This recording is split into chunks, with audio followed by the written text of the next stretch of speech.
नमस्कार, मैं हूं अंकुर और आप देख रहे हैं सत्यहिंदी.com। एक नजर डालते हैं अब तक की सुर्खियों पर।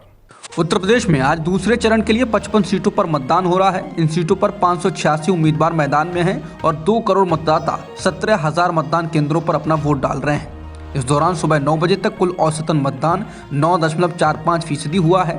2017 के विधानसभा चुनाव में बीजेपी ने इन 55 सीटों में से 40 सीटों पर जीत हासिल की थी, जबकि समाजवादी पार्टी को 13 सीटों पर और बीएसपी को 2 सीटों पर जीत मिली थी। इस चरण में सहारनपुर, बिजनौर, मुरादाबाद, संभल, रामपुर, अमरोहा, बदायूं, बरेली और शाहजहांपुर जिले की सीटों पर मतदान होगा। उत्तर प्रदेश के दूसरे चरण के साथ ही उत्तराखंड की सभी 70 सीटों पर मतदान हो रहा है। उत्तराखंड में सुबह 9 बजे तक 5.15% मतदान हुआ। राज्य में बीजेपी और कांग्रेस ने तमाम दिग्गजों को मैदान में उतारकर मुकाबले को और रोमांचक बना दिया है। 2017 के विधानसभा चुनाव में कांग्रेस को करारी हार मिली थी, क्योंकि उसके कई बड़ी नेता बीजेपी में शामिल हो गए थे। आज गोवा विधानसभा की 40 सीटों के लिए मतदान हो रहा है। इन सीटों के लिए 301 उम्मीदवार चुनावी मैदान में हैं। इस बार गोवा की लड़ाई दिलचस्प है। स्थानीय पार्टियों के अलावा बीजेपी, कांग्रेस, आम आदमी पार्टी भी इसमें खूब जोर लगा रही है। तृणमूल कांग्रेस ने भी यहां प्रचार किया है। सुबह 9 बजे तक यहां 11.04% मतदान हो चुका है। 22,842 करोड़ की बैंक धोखाधड़ी के मामले में सीबीआई ने एबीजी शिपयार्ड लिमिटेड और उसके पूर्व सीएमडी ऋषि कमलेश अग्रवाल और तत्कालीन डायरेक्टरों संस्थानम मुत्तुस्वामी और अश्वनी कुमार के खिलाफ केस दर्ज किया है। एबीजी शिपयार्ड लिमिटेड का कामकाज गुजरात में होता है। कंपनी गुजरात के दाहेज और सूरत में पानी के जहाज बनाने और उनकी मरम्मत का काम करती है। इसको लेकर अब कांग्रेस हमलावर हो गई। कांग्रेस प्रवक्ता रणदीप सुरजेवाला ने कहा कि अहमदाबाद में एबीजी शिपयार्ड के लिक्विडेशन का मामला 2017 में गया। इसके बाद 2019 में कंपनी के लोन और बैंक खातों को फ्रॉड घोषित कर दिया गया। इसके 5 महीनों के बाद एसबीआई ने एबीजी शिपयार्ड के ऋषि अग्रवाल और अन्य लोगों के खिलाफ एफआईआर के लिए शिकायत दर्ज कराई। उन्होंने कहा कि सीधे सीधे जनता के पैसों की चोरी थी, लेकिन सीबीआई, एसबीआई और मोदी सरकार ने पूरे मामले को ब्यूरोक्रेटिक जाल में फंसाकर उलझा दिया। सिर्फ फाइलें इधर से उधर होती रहीं। उन्होंने कहा कि लिक्विडेशन प्रक्रिया में कंपनी को भेजे जाने के 5 साल के बाद 2 दर्जन से अधिक बैंकों से धोखाधड़ी के मामले में शिकायत क्यों दर्ज हुई। 2019 में ही जब कंपनी का खाता फ्रॉड घोषित हो चुका था तो उसके खिलाफ एफआईआर क्यों नहीं हुई। बता दें, अगर इतनी बड़ी रकम की गड़बड़ी पाई गई है तो ये देश की अब तक की सबसे बड़ी बैंकिंग धोखाधड़ी होगी, क्योंकि इससे पहले नीरव मोदी ने पंजाब नेशनल बैंक को सबसे अधिक लगभग 13,000 करोड़ रुपए का चूना लगाया था। कांग्रेस नेता राहुल गांधी ने आरोप लगाया कि मोदी काल में अब तक 5,35,000 करोड़ के बैंक फ्रॉड हो चुके हैं। 75 सालों में भारत की जनता के पैसे से ऐसी धांधली कभी नहीं हुई। राहुल ने कहा, लूट और धोखे के ये दिन सिर्फ मोदी मित्रों के लिए अच्छे दिन हैं। दरअसल राहुल के इन आरोपों को भारतीय रिजर्व बैंक समय समय पर पुष्ट करता रहा है।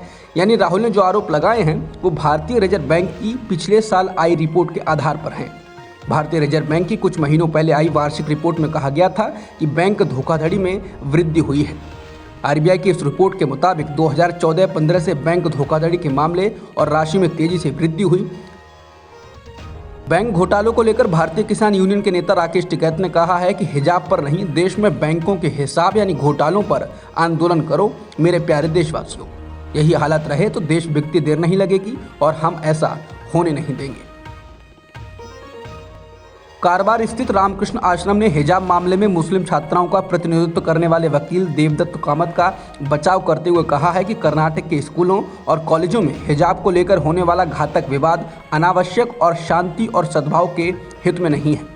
बता दें, वरिष्ठ अधिवक्ता देवदत्त कामत, जिन्हें स्कूलों और कॉलेजों में हिजाब पहनने के अधिकार के लिए लड़ रही छात्राओं की रक्षा के लिए इस्लामी शास्त्रों का हवाला देने के लिए दक्षिणपंथी टिप्पणीकारों द्वारा निशाना बनाया गया है। रामकृष्ण मिशन ने कहा, वकील कामत ने हिंदू धर्म का कोई नुकसान नहीं किया है। रामकृष्ण आश्रम के शीर्ष पुजारी स्वामी भावेशानंद ने कहा, स्कूलों कॉलेजों में मुस्लिम लड़कियों के ड्रेस कोड के बारे में एक अनावश्यक चर्चा चल रही है और मैं इस संबंध में समाज के विभिन्न स्तरों पर एक उग्र विवाद को देखकर दुखी हूँ। ये निश्चित रूप से अच्छे संदर्भ में नहीं है। समाज में शांति और सद्भाव के हित में इस मुद्दे को खत्म किया जाए। समाचार एजेंसी एएनआई को दिए गए एक इंटरव्यू में यूपी के मुख्यमंत्री योगी आदित्यनाथ ने राहुल गांधी और प्रियंका गांधी पर निशाना साधा। उत्तराखंड में भी बीजेपी के लिए चुनाव प्रचार में लगे योगी आदित्यनाथ ने कहा कि कांग्रेस को डुबाने के लिए भाई बहन ही काफ़ी हैं, उन्हें किसी और की ज़रूरत नहीं। योगी ने कहा, मैंने जनता से अपील की थी कि क्यों आप लोग कांग्रेस को समर्थन देकर कांग्रेस को उत्तराखंड के लिए बोझ बनाना चाहते हैं। तेलंगाना के मुख्यमंत्री के चंद्रशेखर राव लगातार पीएम मोदी और बीजेपी पर हमलावर दिख रहे हैं। इसके साथ ही उन्होंने रविवार को कहा कि असम के मुख्यमंत्री हेमंत बिस्वा शर्मा को कांग्रेस सांसद राहुल गांधी से माफी मांगनी चाहिए। मुख्यमंत्री ने एक संवाददाता सम्मेलन को संबोधित करते हुए कहा, मेरा कांग्रेस नेता राहुल गांधी से कोई संबंध नहीं है, यहाँ तक कि उनकी पार्टी से भी नहीं। वो एक सांसद हैं जिनका पारिवारिक इतिहास है। असम के मुख्यमंत्री को अपनी टिप्पणी के लिए माफी मांगनी चाहिए। केसीआर ने कहा कि भाजपा चुनावी राज्यों में मतदाताओं को अपने पक्ष में करने के लिए सर्जिकल स्ट्राइक का इस्तेमाल कर रही है। इंडिया टुडे के मुताबिक उन्होंने कहा, सर्जिकल स्ट्राइक का सबूत मांगने में कुछ भी गलत नहीं। बता दें, उत्तराखंड में एक रैली को संबोधित करते हुए असम के मुख्यमंत्री ने हाल ही में राहुल गांधी की आलोचना की और कहा कि वो हमारी सेना से सर्जिकल स्ट्राइक का सबूत मांगते हैं। क्या हमने कभी आपसे सबूत मांगा कि आप राजीव गांधी के बेटे हैं या नहीं? अब तक की खबरों में इतना ही। बाकी खबरों के लिए बने रहिए सत्यहिंदी.com के साथ। सत्य हिंदी का ऐप डाउनलोड करें गूगल प्ले स्टोर पर।